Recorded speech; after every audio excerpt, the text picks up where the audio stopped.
Hello दोस्तों, आप सबका स्वागत है हमारे YouTube चैनल एसएस लोकर्स एकेडमी में।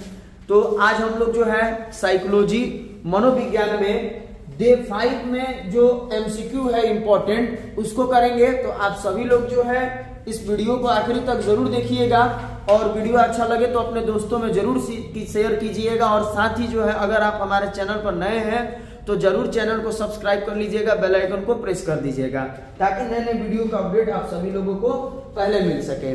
तो चलिए आज का हम लोग सबसे पहले प्रश्न पे चलेंगे, जिसमें पहला नंबर प्रश्न कह रहा है हमारा कि सामाजिक प्रभाव की कौन सी एक प्रक्रिया नहीं है। सामाजिक प्रभाव की कौन सी एक प्रक्रिया नहीं है, यह हमसे प्रश्न किया जा रहा है। जिसमें पहला नंबर ऑप्शन है अनुरूपता, दूसरा नंबर ऑप्शन है अनुपालन, तीसरा नंबर ऑप्शन है आज्ञा पालन और चौथा नंबर ऑप्शन है सामाजिक श्रम वितरण। तो अगर हम बात करेंगे कि सामाजिक प्रभाव की कौन एक प्रक्रिया नहीं है तो कौन नहीं होगा, तो सामाजिक श्रम वितरण होगा, ठीक ना। सामाजिक श्रम वितरण जो है हमारा सामाजिक प्रभाव की एक प्रक्रिया नहीं है। तो ऑप्शन नंबर डी जो है हमारा पहला नंबर प्रश्न का सही उत्तर होगा, ठीक। इसके बाद आगे चलेंगे हम लोग दूसरे नंबर प्रश्न पे, जिसमें हमारा दूसरा नंबर प्रश्न कह रहा है कि एक शिक्षक द्वारा अपने छात्र को आदेश देना, एक शिक्षक द्वारा अपने छात्र को आदेश देना उदाहरण है। मतलब कौन सा वो कहलाएगा, जिसमें पहला नंबर अनुरूपता कह रहा है, दूसरा नंबर अनुपालन कह रहा है, तीसरा नंबर आज्ञा पालन कर रहा है और चौथा नंबर ऑप्शन जो है चाटुकारिता कह रहा है। तो एक शिक्षक द्वारा अपने छात्र को आदेश देना उदाहरण है किसका, तो ये किसका उदाहरण होगा, तो वो आज्ञा पालन का उदाहरण होता है कि मतलब आज्ञा का पालन करना। तो यहाँ पे ऑप्शन नंबर सी जो हमारा दूसरा नंबर प्रश्न का सही उत्तर हो जाएगा, ठीक ना। तो आज्ञा पालन जो है हमारा सही उत्तर होगा। इसके बाद आगे चलेंगे हम लोग तीसरा नंबर प्रश्न पे। इसमें कह रहा है कि अनुरूपता पर अग्रगमन प्रयोग किस मनोवैज्ञानिक द्वारा किया गया। अनुरूपता पर अग्रगमन प्रयोग किस मनोवैज्ञानिक द्वारा किया गया, ये प्रश्न किया जा रहा है। तो अगर हम इसके उत्तर की बात करेंगे तो पहला नंबर ऑप्शन कह रहा है कि सेम्स, दूसरा नंबर ऑप्शन कह रहा है सेरिफ एवं एस, तीसरा नंबर ऑप्शन कह रहा है मेयर और चौथा नंबर ऑप्शन कह रहा है स्टर्नबर्ग। तो अनुरूपता पर अग्रगमन प्रयोग किस मनोवैज्ञानिक ने किया था, तो सेरिफ एवं एस नाम के मनोवैज्ञानिक ने किया था। तो बी नंबर ऑप्शन जो है तीसरा नंबर प्रश्न का हमारा सही उत्तर हो जाएगा, ठीक ना। इसी तरह चौथा नंबर प्रश्न पे चलेंगे, जिसमें कहा जा रहा है कि अनुरूपता का प्रयोगात्मक प्रदर्शन निम्नलिखित में से किसने किया था। अनुरूपता का प्रयोगात्मक प्रदर्शन निम्नलिखित में से किसने किया था। यहाँ ऑप्शन नंबर ए दे रहा है Muzaffar Sharif, option number B कह रहा है Solomon S, option number C कह रहा है इबिंग जेनिस और ऑप्शन नंबर डी कह रहा है मिलग्राम। तो अनुरूपता का प्रयोगात्मक प्रदर्शन किसने किया था, ये किस मनोवैज्ञानिक ने किया, तो सोलोमन एस नाम करके जो मनोवैज्ञानिक थे उन्होंने किया था। तो ऑप्शन नंबर बी जो है हमारा चौथा नंबर प्रश्न का सही उत्तर हो जाएगा। इसी तरह हम लोग पांचवा नंबर प्रश्न पर चलेंगे, जिसमें दे रहा है कि निम्नलिखित में से कौन सा अनुरूपता को प्रभावित करने वाला समूह से संबंधित कारक है। यानी यहाँ बताया जा रहा है कि निम्नलिखित में से कौन सा अनुरूपता को प्रभावित करने वाला समूह से संबंधित कारक है। ऑप्शन नंबर ए दे रहा है समूह का आकार, दूसरा नंबर ऑप्शन कह रहा है समूह का संगठन, तीसरा नंबर ऑप्शन कह रहा है समूह की शक्ति, चौथा नंबर ऑप्शन कह रहा है इनमें से सभी। तो अनुरूपता को प्रभावित करने वाले समूह से संबंधित कारक कौन से होंगे, तो ये सभी हो जाएंगे, ठीक ना। ये सभी जो है अनुरूपता को प्रभावित करने वाले कारक होंगे। तो पांचवा नंबर प्रश्न का सही उत्तर हमारा ऑप्शन नंबर डी हो जाएगा। इसी तरह हम लोग छठा नंबर प्रश्न पे चलेंगे, जिसमें बताया जा रहा है कि आज्ञा पालन सामाजिक प्रभाव का कौन सा रूप है। आज्ञा पालन सामाजिक प्रभाव का कौन सा रूप होगा, ये कहा जा रहा है। जिसमें पहला नंबर ऑप्शन अप्रत्यक्ष रूप, दूसरा नंबर ऑप्शन कह रहा है प्रत्यक्ष रूप, तीसरा नंबर ऑप्शन कह रहा है ए और बी दोनों, चौथा नंबर ऑप्शन कह रहा है इनमें से कोई नहीं। तो आज्ञा पालन सामाजिक प्रभाव का कौन सा रूप होगा, तो ये प्रत्यक्ष रूप होगा, ठीक ना। आज्ञा पालन सामाजिक प्रभाव का प्रत्यक्ष रूप है। तो 6 नंबर प्रश्न का सही उत्तर हमारा ऑप्शन नंबर बी होगा। इसके बाद हम लोग 7वें नंबर प्रश्न पे चलेंगे, जिसमें दे रहा है कि कैनन किस क्षेत्र से संबंधित है। कैनन किस क्षेत्र से संबंधित है, ये प्रश्न किया जा रहा है। जिसमें ऑप्शन नंबर ए अभिप्रेरण से, दूसरा नंबर ऑप्शन है प्रतिबल से, तीसरा नंबर ऑप्शन है संवेग से, चौथा नंबर ऑप्शन है इनमें से कोई नहीं। तो कैनन जो है किस क्षेत्र से संबंधित है, वो संवेग के क्षेत्र से संबंधित है, संवेग के क्षेत्र से जो है कैनन संबंधित है। तो 7 नंबर प्रश्न का सही उत्तर हमारा ऑप्शन नंबर सी हो जाएगा। इसके बाद जो हम लोग 8वें नंबर प्रश्न पे चलेंगे, जिसमें दिया जा रहा है हमारा कि किस मनोवैज्ञानिक ने समूह के 5 अनुक्रमों को बताया था। कहा जा रहा है कि किस मनोवैज्ञानिक ने समूह के 5 अनुक्रमों को बताया था। तो यहाँ ऑप्शन नंबर ए दे रहा है हमारा टॉकमैन, दूसरा नंबर ऑप्शन का है इरविंग जेनिस, तीसरा नंबर ऑप्शन का है इविंग जेनिस और चौथा नंबर ऑप्शन का रहा है एस का रहा है। तो किस मनोवैज्ञानिक ने समूह के 5 अनुक्रमों को बताया, ये प्रश्न दे तो इसका सही उत्तर हो जाएगा टॉकमैन ने। ठीक ना, टॉकमैन ने जो है यहाँ पे बताया था कि जो समूह के 5 अनुक्रम होते हैं। तो 8 नंबर प्रश्न का सही उत्तर हमारा ऑप्शन नंबर ए होगा। इसके बाद हम लोग 9 नंबर प्रश्न पे चलेंगे, जिसमें बताया जा रहा है कि कूले नाम करके एक मनोवैज्ञानिक थे। कूले जो तो क्या थे, एक मनोवैज्ञानिक थे, मनोवैज्ञानिक थे ये। और इनको कहा जा रहा है कि कूले ने, यानी कूले नाम के जो मनोवैज्ञानिक है, उन्होंने समूह को कितने भागों में बांटा है, समूह को कितने भागों में बांटा है, ये कहा जा रहा है। ऑप्शन नंबर ए दे रहा है 1, दूसरा नंबर ऑप्शन कह रहा है 2, तीसरा नंबर ऑप्शन कह रहा है 3 और चौथा नंबर ऑप्शन कह रहा है 4। तो कूले ने जो है समूह को कितने भागों में बांटा है, ये प्रश्न दे रहा है। तो कितने भागों में बांटा है, तो उन्होंने समूह को 2 भागों में बांटा है। कौन कौन, तो याद रखना है। पहला नंबर हमारा हो जाएगा प्राथमिक समूह, प्राथमिक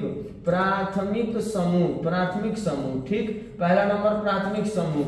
दूसरा नंबर की बात करेंगे, दूसरा नंबर का, तो वो गौण समूह होगा, गौण समूह को हम लोग और किस नाम से जानते हैं, तो ये भी याद रखना है, द्वितीय समूह इसको बोलते हैं, द्वितीय समूह भी इसको हम लोग कहते हैं। तो अगर कहा जाए कि प्राथमिक समूह या गौण समूह दोनों का जो है वर्गों में किसने बांटा समूह को, तो कूले ने बांटा था। या उल्टा प्रश्न दे दे कि कूले ने जो समूह को कितने भागों में बांटा, तो कितने भागों में बांटा, तो 2 भागों में बांटा। ठीक ना, तो ये जरूर आप लोग याद रखिएगा। ठीक, आगे चलेंगे हम लोग 10वें नंबर प्रश्न पे, जिसमें दे रहा है हमारा कि धर्म प्रकार है। 10वां नंबर प्रश्न कह रहा है कि धर्म जो है प्रकार है, किसका प्रकार है, ये पूछा जा रहा है कि धर्म प्रकार है किसका, प्राथमिक समूह का, गौण समूह का, औपचारिक समूह का, या इनमें से कोई नहीं। तो धर्म जो है किसका प्रकार है, तो ये गौण समूह का प्रकार है हमारा। गौण समूह जो है हमारा, ये सही आंसर होगा 10 नंबर प्रश्न का। तो ऑप्शन नंबर बी जो है 10 नंबर प्रश्न का हमारा सही उत्तर हो जाएगा। इसके बाद हम लोग आगे देखेंगे 11 नंबर प्रश्न को, जिसमें कह रहा है कि औपचारिक समूह उदाहरण है। औपचारिक समूह जो उदाहरण है किसका, लोक उपक्रम का, खेल समूह का, परिवार का, या इनमें से कोई नहीं।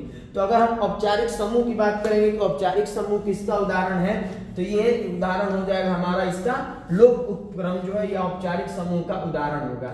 तो ऑप्शन नंबर ए जो है हमारा यहाँ पे सही उत्तर हो जाएगा। ठीक ना, जैसे खेल का समूह और परिवार हो गया, तो इसको आप लोग याद रखिएगा, ये अनौपचारिक समूह के अंतर्गत आएंगे। अनौपचारिक समूह के अंतर्गत जो है यह आते हैं। ये बात जरूर याद रखिएगा कि अगर आप किताब में पढ़े होंगे समूह वाला पार्ट जो 7वां लेसन था, तो उसमें औपचारिक, अनौपचारिक, प्राथमिक समूह, द्वितीय समूह, इन सभी के बारे में आप लोग पढ़े होंगे। तो वहां अनौपचारिक समूह में पढ़े होंगे आप लोग कि परिवार हो गया, खेल का समूह हो गया, ये सब अनौपचारिक समूह के अंतर्गत आएंगे। और इसी को हम लोग क्या कह सकते हैं, प्राथमिक समूह कह सकते हैं, क्योंकि प्राथमिक समूह में परिवार भी आते हैं। ठीक ना, प्राथमिक समूह में परिवार भी आते हैं, खेल भी आता है, ये सब आते हैं।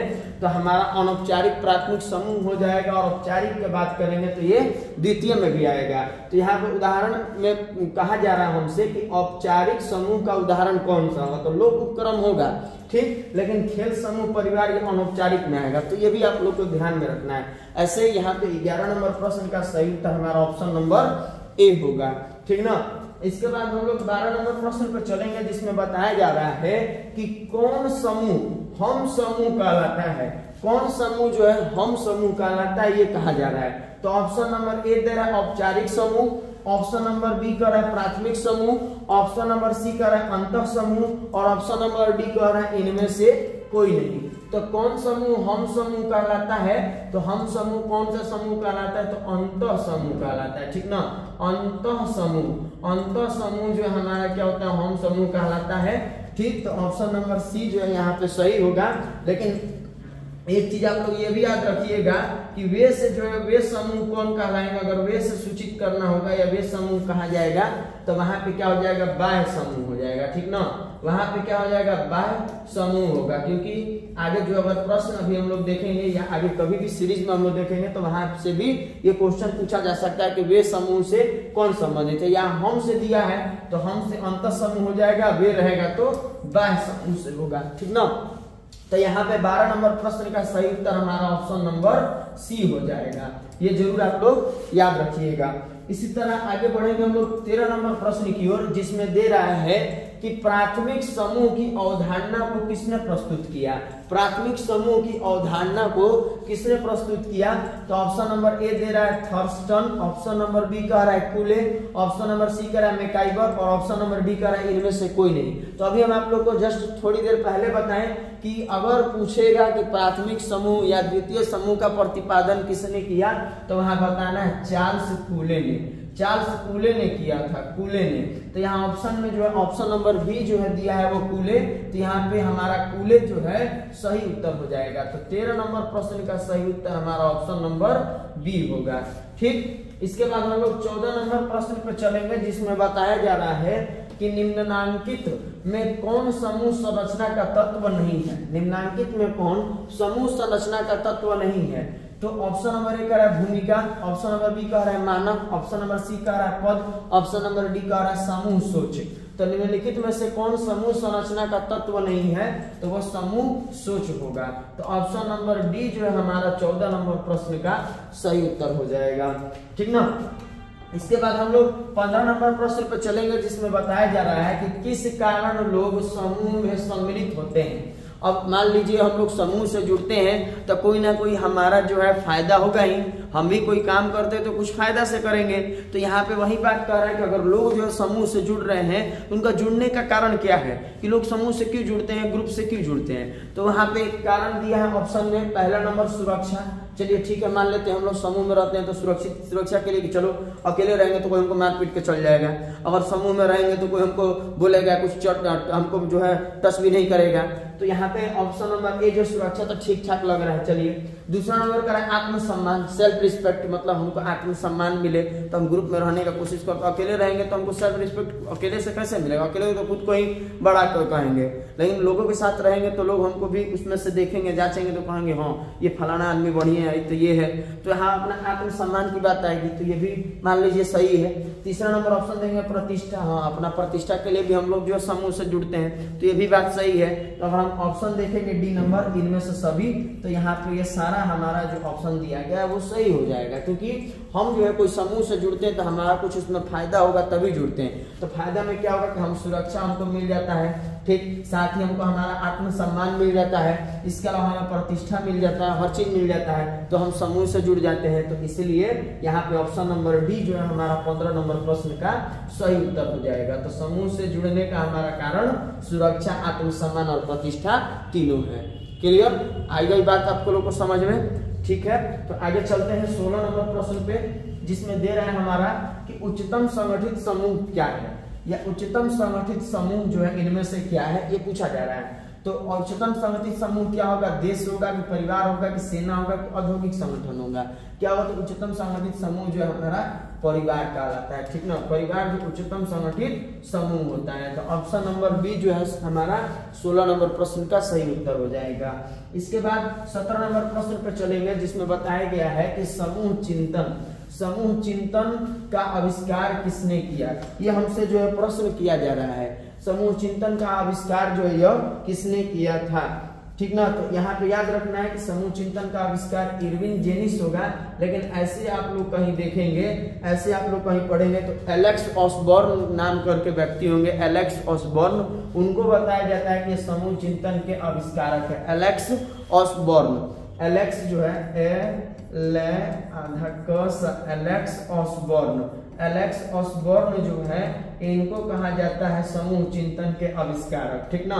एलेक्स ऑसबॉर्न को समूह चिंतन का आविष्कारक कहा जाता है। तो ये याद रखिएगा, बाकी ऑप्शन में जो है ऑसबॉर्न नहीं दिया, एलेक्स ऑसबॉर्न का नाम नहीं दिया है, तो यहाँ पे इरविन जेनिस हम लोग जो है टिक करेंगे। तो 17 नंबर प्रश्न का सही उत्तर हमारा ऑप्शन नंबर ए होगा, ठीक ना। इसके बाद 18 नंबर प्रश्न पर चलेंगे, जिसमें दे रहा है कि निम्नलिखित में से कौन द्वितीयक समूह है। निम्नलिखित में से बताना है कि कौन द्वितीयक समूह है। तो पहला नंबर ऑप्शन का विद्यालय, दूसरा नंबर ऑप्शन का राजनीतिक दल, तीसरा नंबर ऑप्शन का औद्योगिक संगठन और चौथा नंबर ऑप्शन का इनमें से सभी। तो अगर हम देखेंगे कि कौन द्वितीय समूह है, तो विद्यालय भी द्वितीय समूह में आएगा, राजनीतिक दल भी द्वितीय समूह में आएगा, औद्योगिक संगठन भी द्वितीय समूह में आएगा। तो ये तीनों जो है हमारा द्वितीय समूह में आएगा। तो इसके लिए ऑप्शन नंबर डी जो है हमारा सही उत्तर हो जाएगा 18 नंबर प्रश्न का, ठीक ना। 18 नंबर प्रश्न का सही उत्तर हमारा ऑप्शन नंबर डी होगा। इसके बाद हम लोग 19 नंबर प्रश्न पर चलेंगे, जिसमें बताया जा रहा है कि कौन समूह वे समूह है। अच्छा, अभी फिलहाल हम लोग पिछले क्वेश्चन में ही देखे थे हम समूह के बारे में, और वहां पे हम आपको जिक्र किए कि अगर हम समूह पूछेगा हम समूह पूछेगा तो हम समूह क्या हो जाएगा, वो अंतर समूह के अंतर्गत आएगा। किसके समूह के अंतर्गत आएगा, तो अंतर समूह के अंतर्गत आएगा। लेकिन अगर यहाँ पे पूछा है हमारा वे समूह पूछा है, तो वे समूह का क्या होगा, तो वे समूह के लिए हम बताए थे, वे समूह के लिए अभी आप लोग को थोड़ी देर पहले, तो वे समूह का क्या हो जाएगा, वो बाह्य समूह होगा। वे समूह का क्या होगा, बाह्य समूह। तो ये याद रखना है कि हम समूह पूछे तो अंतर समूह, और वे समूह पूछे तो वो बाह्य समूह के अंतर्गत होगा। और यहाँ ऑप्शन में भी दिया आकस्मिक समूह, बाह्य समूह, सदस्यता समूह, इनमें से कोई नहीं। तो हमारा वे समूह कौन कहलाता है, तो वो बाह्य समूह कहलाता है। तो 19 नंबर प्रश्न का सही उत्तर हमारा ऑप्शन नंबर बी होगा, ठीक ना। तो ये जरूर आप लोग याद रखिएगा, और इन दोनों को भी याद रखिएगा कि अंतर समूह कब होगा और वे समूह कब होगा। इसी तरह आगे चलेंगे हम लोग 20वें नंबर प्रश्न पे, जिसमें दे रहा है हमारा कि समूह संरचना के मुख्य कितने संगठक है। समूह संरचना के मुख्यतः या मुख्य कितने संगठक है, ये पूछा जा रहा है। तो समूह संरचना के कितने संगठक होंगे, तो ऑप्शन नंबर 1 कह रहा है 2, दूसरा नंबर ऑप्शन कह रहा है 3, तीसरा नंबर ऑप्शन कह रहा है 4, चौथा नंबर ऑप्शन कह रहा है 5। तो समूह संरचना के मुख्य कितने संगठक है, ये याद रखना है हमें। तो ये कितना हो जाएगा, 4 होगा, ठीक ना। समूह संरचना का मुख्य कितने संगठक है, तो 4 संगठक है। तो 20 नंबर प्रश्न का सही उत्तर हमारा ऑप्शन नंबर जो है सी होगा, ठीक ना। 20 नंबर प्रश्न का सही उत्तर हमारा ऑप्शन नंबर सी होगा, ठीक। इसके बाद हम लोग 21 नंबर प्रश्न पर चलेंगे, जिसमें दे रहा है कि कौन जो है सामाजिक प्रभाव उत्पन्न करता है। यानी निम्नलिखित में से कौन सा ऐसा मतलब की चीज है जो सामाजिक प्रभाव उत्पन्न करता है, जैसे मित्र, रेडियो, टेलीविजन। ये तीनों में से बताना है कि या इनमें से सभी दिया है 4 ऑप्शन। इन 4 ऑप्शन में से कह रहा है कि बताइए कि कौन सामाजिक प्रभाव को जो उत्पन्न करता है। तो सामाजिक प्रभाव को जो है टेलीविजन भी उत्पन्न करता है, रेडियो भी उत्पन्न करता है, मित्र भी उत्पन्न करता है, सभी करता है। तो यहाँ पे क्या हो जाएगा, इनमें से सभी होगा। तो 21 नंबर प्रश्न का अगर सही उत्तर की बात करेंगे तो ऑप्शन नंबर डी होगा हमारा, ठीक ना। इसके बाद 22 नंबर को देखेंगे, तो इसमें बताया जा रहा है कि समूह निर्माण की किस अवस्था में अंतर समूह द्वंद्व उत्पन्न होता है। समूह निर्माण की जो है किस अवस्था में अंतर समूह द्वंद्व उत्पन्न होता है। ऑप्शन नंबर 1 करा निर्माणावस्था, दूसरा नंबर ऑप्शन करा हो हंगामा की अवस्था, तीसरा नंबर ऑप्शन करा कि मानक स्थापित करने की अवस्था, और चौथा नंबर ऑप्शन करा इनमें से कोई नहीं। तो समूह निर्माण की किस अवस्था में अंतर समूह द्वंद्व उत्पन्न होता है, तो वहां पे हो हंगामा की अवस्था होगा। तो 22 नंबर प्रश्न का हमारा सही उत्तर हो जाएगा ऑप्शन नंबर बी होगा, ठीक ना। इसके बाद हम लोग 23 नंबर प्रश्न पर चलेंगे, जिसमें दिया जा रहा है हमारा कि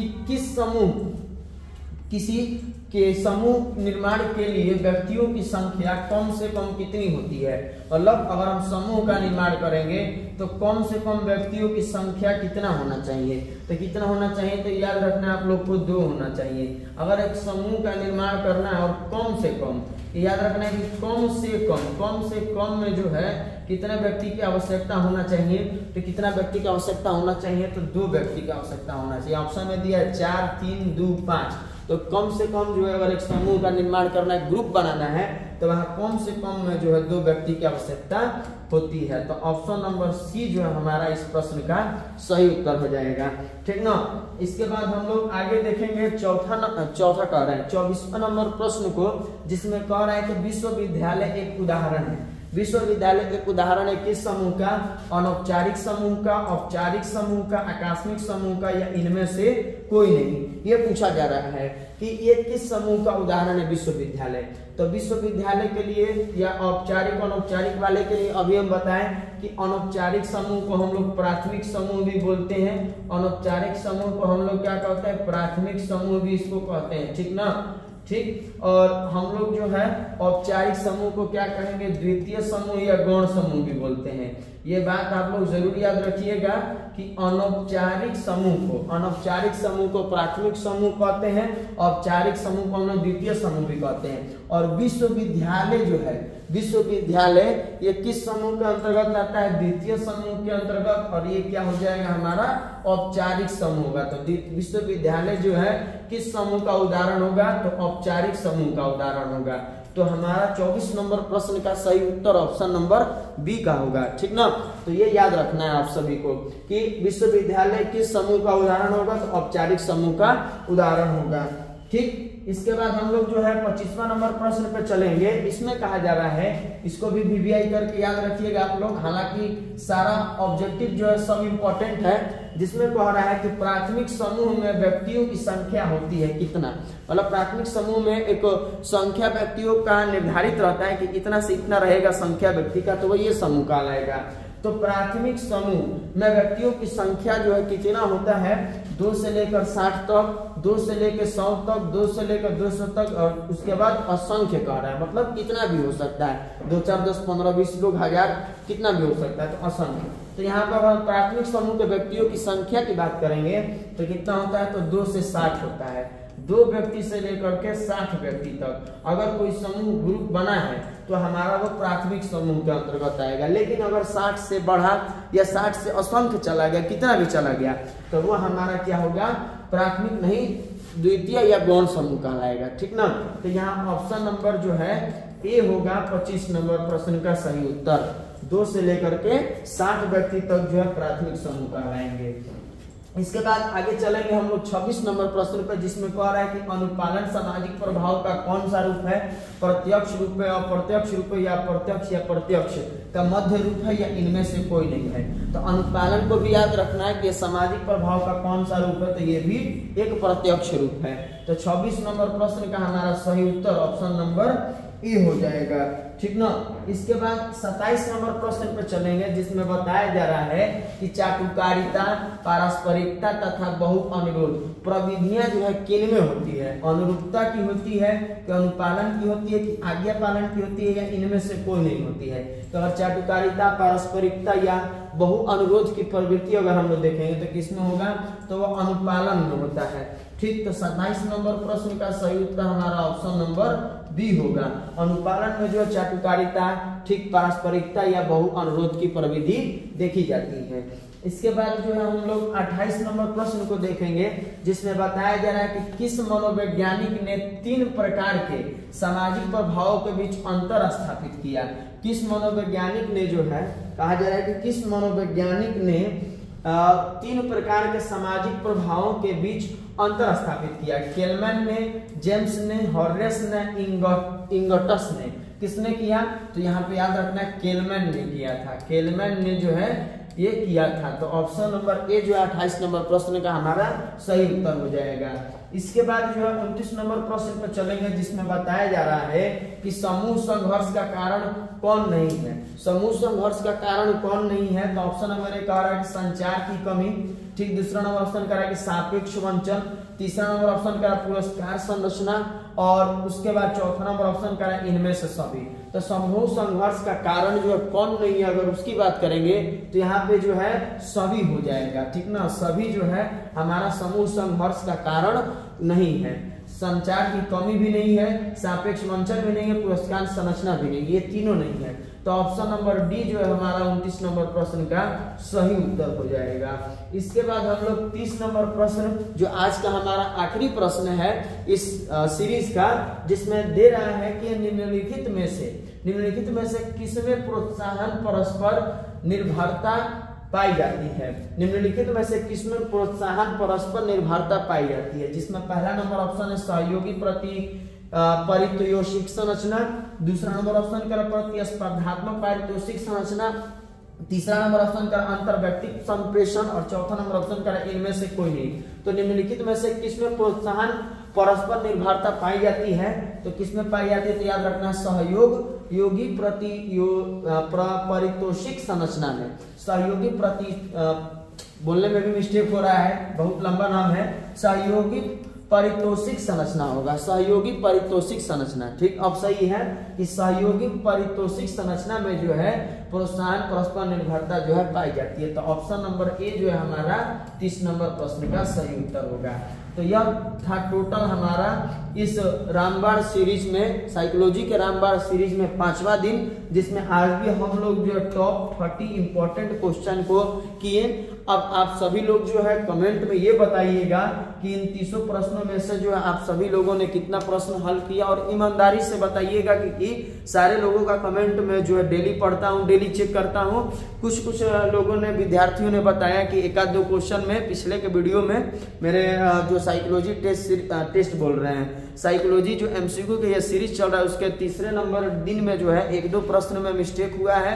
ये अच्छा लगा कि मेरे से जो गलती हो रहा है, तो जो पढ़े हुए विद्यार्थी वो बता रहे हैं कि नहीं सर यहाँ पे ये होगा, तो ये मुझे देख करके अच्छा लग रहा है कि हाँ चलिए मेरे से भी गलती हो रहा है, तो जो भी पढ़े हुए स्टूडेंट है वो बता रहे हैं, वो समझा रहे हैं, क्योंकि हम भी कोई महाज्ञानी इंसान नहीं है, हम भी आप लोग की तरह ही हैं, पढ़े हुए ही हैं, और जो भी मेरा अनुभव है वो अनुभव को हम आप लोग के सामने साझा कर रहे हैं। तो मेरे से भी अगर कहीं कुछ गलती हो रहा है, कुछ मिस्टेक हो रहा है, तो आप सभी लोग को बताना है, इग्नोर नहीं करना है।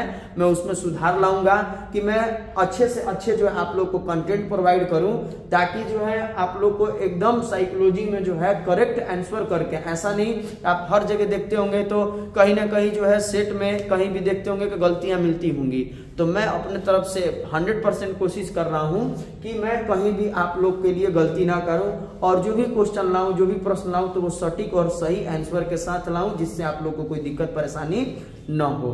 तो इसलिए अगर चैनल पर हमारे नए होंगे तो चैनल को आप लोग जरूर सब्सक्राइब करिएगा, बेल आइकन को प्रेस करिएगा, और ज्यादा से ज्यादा अपने दोस्तों में इस वीडियो को शेयर कीजिएगा। धन्यवाद।